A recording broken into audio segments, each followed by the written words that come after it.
Ok, bonsoir tout le monde. On est pour un nouveau cours du phrasing.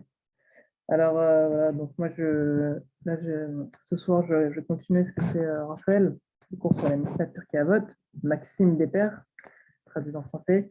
Donc, moi, je vais m'intéresser donc, sur la 12e, sur la 12e et la 15e Mishnah du premier Pérec. On va commencer par la 15e, qui nous dit, un 15e, qu'est-ce qu'il nous dit? Shema Yomer, Posé Torah Techa Keva.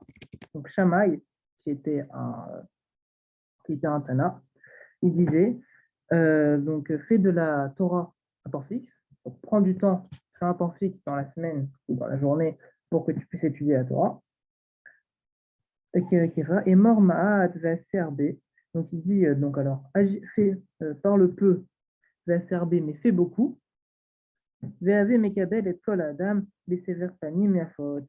Et accueille toute personne avec un grand sourire et un beau visage.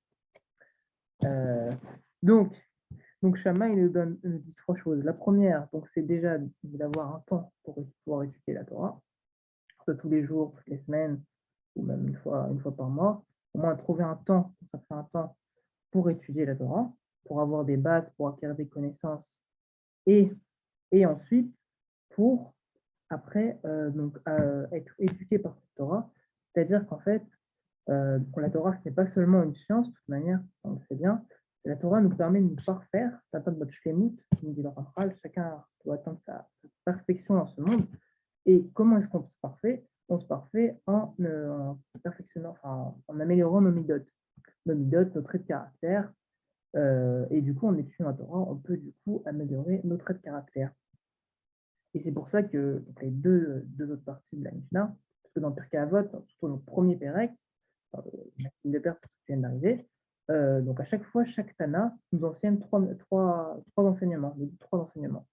Donc là, Shammai nous disait donc déjà donc, de faire un temps fixe pour étudier la Torah. Ensuite, il nous dit donc de parler peu, mais d'agir beaucoup.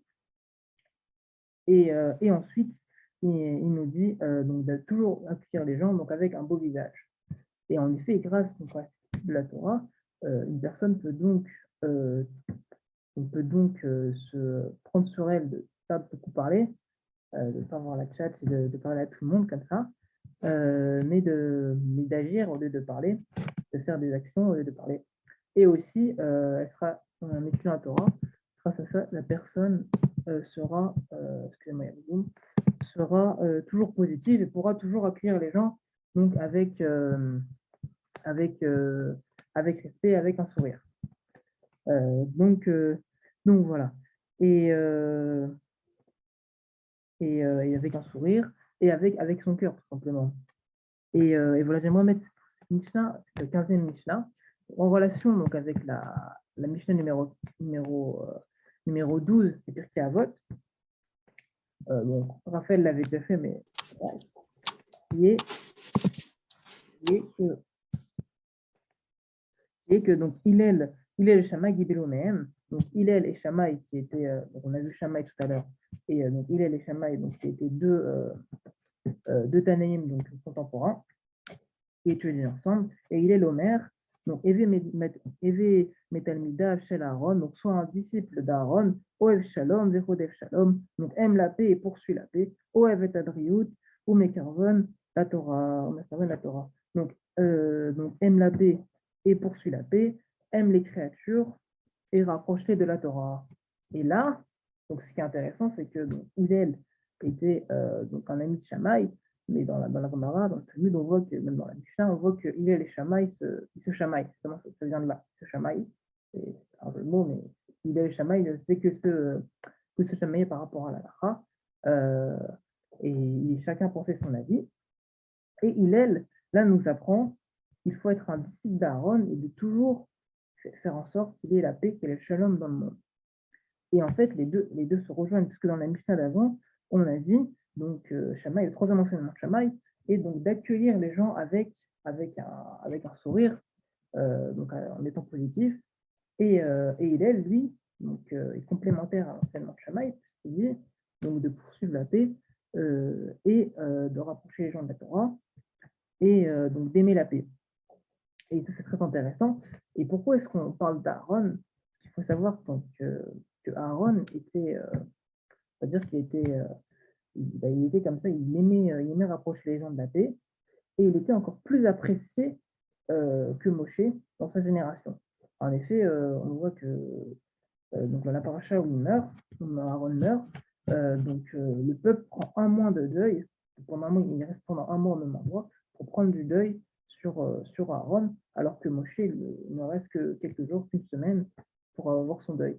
Et puisqu'en effet, en fait, Aaron allait toujours vers les gens quand il y avait des problèmes entre un couple, entre deux personnes d'un même couple, ou entre des personnes d'une même famille, et ben, il faisait en sorte de calmer la situation en disant, tu sais, il n'a pas pensé comme ça, il regrette ce qu'il a dit, etc. Et en faisant ça, il réussissait à ce que les gens donc, fassent la paix entre eux et les gens se rapprochaient tout simplement.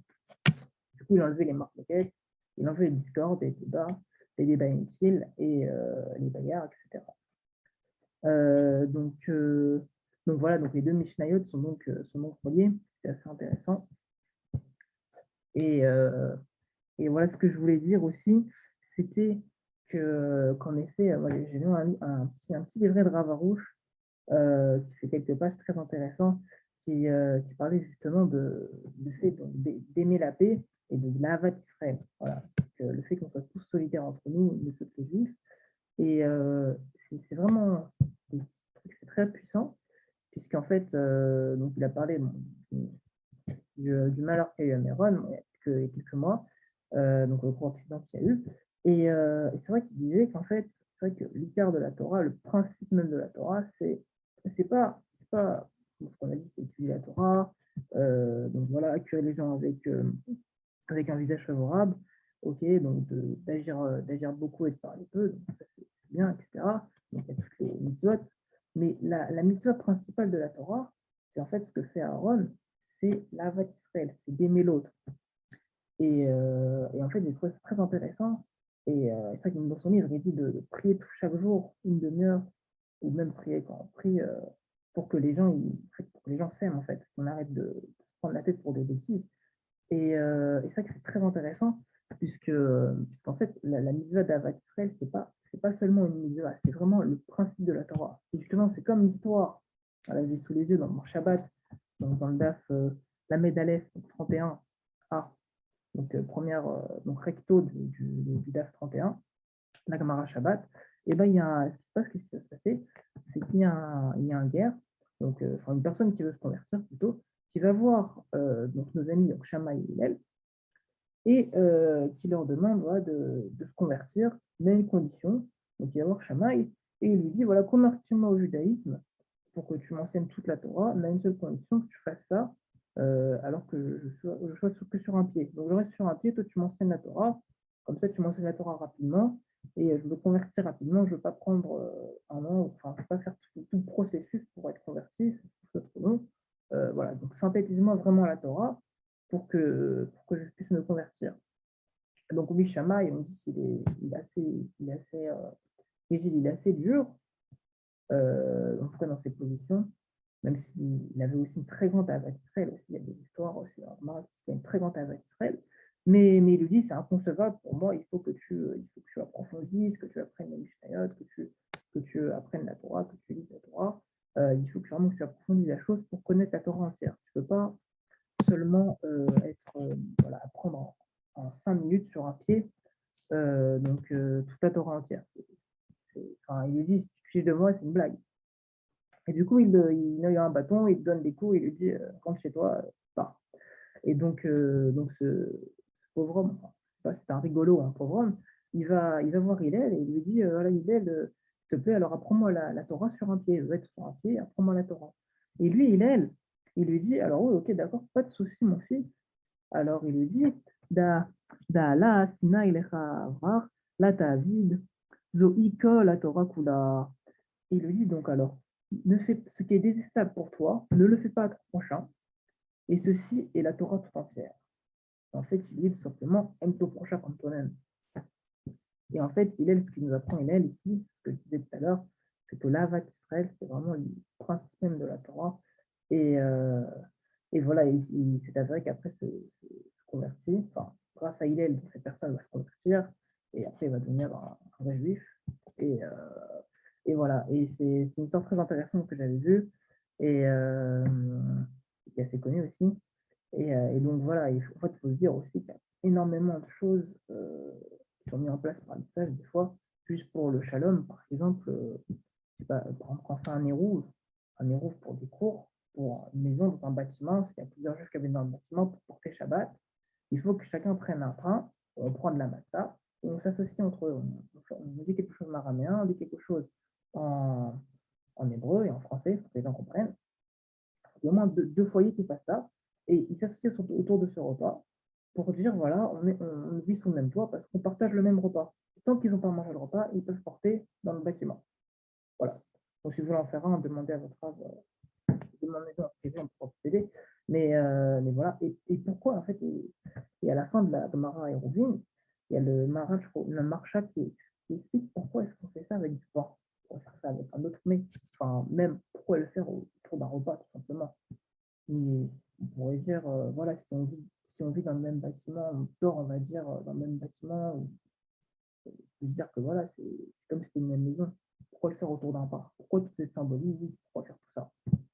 Et ben il explique, il raconte une histoire qu'il y avait il y avait deux familles qui étaient à l'époque c'était dans les cours, il y avait dans les cours, il y avait une maison, et il y avait des cours donnés sur l'entrée, et bon, il y avait des cours qui étaient fermés, du coup, il pouvait faire un héros. Et pour pouvoir porter à l'intérieur de la cour, pour les gens qui puissent jouer, pour que les gens puissent porter des choses, ils pouvaient mettre des tables, des chaises, etc. Et ben ils faisaient des héros avec des stouffes avec du pain. Et il s'avère qu'il y avait deux familles qui avaient, donc les deux femmes des deux familles, s'étaient embrouillées le vendredi après-midi. Au Shabbat, au marché, c'était embrouillé. Et, euh, et donc, c'était vendredi matin, ça.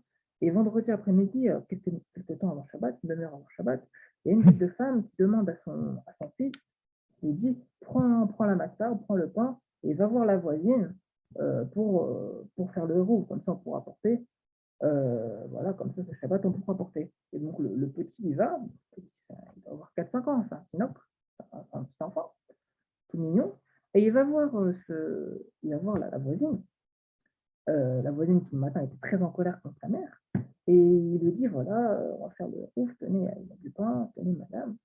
Et la voisine, elle le voit, et donc, vu que c'est un petit, bah, voilà, elle le chouchoute, elle lui donne des bonbons, des gâteaux, elle lui fait des caresses, etc. Et, euh, et elle prend son pain avec plaisir, elle lui dit, pas de souci, on va faire le roux, il n'y a aucun problème, mon fils. Voilà, c'est comme chez toi, tu peux dire à ta maman qu'il n'y a aucun problème. Et donc, alors l'enfant, il va avec ses friandises vers sa mère, il lui dit, ah, tu sais, la voisine, elle a été très gentille avec moi, elle m'a donné des bonbons, etc. Et là, l'autre mère, elle se dit, ah ouais, mais cette dame, elle a été gentille avec mon fils, et c'est dommage que ce matin, je me sois embrouillé avec elle pour des bêtises en soi. Et finalement, donc, ces deux femmes elles vont faire le roux, elles font la paix en même temps. Et voilà, elles font la paix, et après elles passent tout le Shabbat ensemble. Et voilà, et tout ça pour dire qu'en fait, dans l'histoire des roues aussi, par rapport au pain ou la matzah, l'idée de s'associer dans un même repas, c'est pour qu'il y ait le shalom entre nous. Et voilà, c'est pour ça que les sages, ils ont mis ça en place. Et je pense qu'il y a beaucoup d'autres choses pour qu'en fait, il y ait le shalom entre nous. Il y a plein d'anarchotes qui sont faites pour qu'il y ait le shalom entre nous. Et c'est vraiment très important. Et voilà, donc le message de ce soir et de ces deux Mishnayot, je pense que c'est voilà, de préserver la paix, d'aller vers la paix.